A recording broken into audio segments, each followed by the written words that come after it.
videoni qo'ymasam bo'lmadi. Bilasizlar, hozir Instagramda videolar chiqdi, sizlar ham ko'rgan bo'lsanglar kerak, ko'zinglar bo'lsa ko'rasizlar. Odilxonni Oktagon konferensiyami, nima Oktagon ligami, Oktagon masxarabozxonami Qozog'istonga borgan payti erka bilan o'zichon tashab, shapaloq urib, so'kib, haqorat qilib, Qozog'istonlik o'sha Oktagonni tashkilotini ahraniklari ham o'zini nima qozoqda bolasiga sakraysan deb, korot shunaqa bir muomalalar qilishgan videolari chiqyapti. Qozog'istonga borgan paytim 3-4 kishi kelib meni urib ketdi.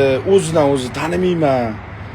Ichida ana shunday bir molparastlari ko'p deb gapirgan paytim ikkita davlat o'rtasiga nizo solma. Davlatimiz buyuk, ikkita davlat bir-biri bilan urushmasin seni deb shunaqa gapirgan insonlar menga chiqqan edi.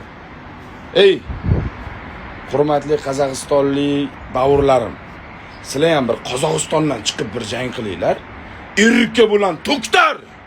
Chiq Qozog'istondan chiqib O'zbekistonda Odilxon bilan bir solish, bir ko'raylik.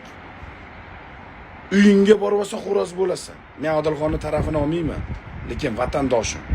Qozog'istonda turib olib gijillama. Chiq O'zbekistonda bir jangingni ko'raylik.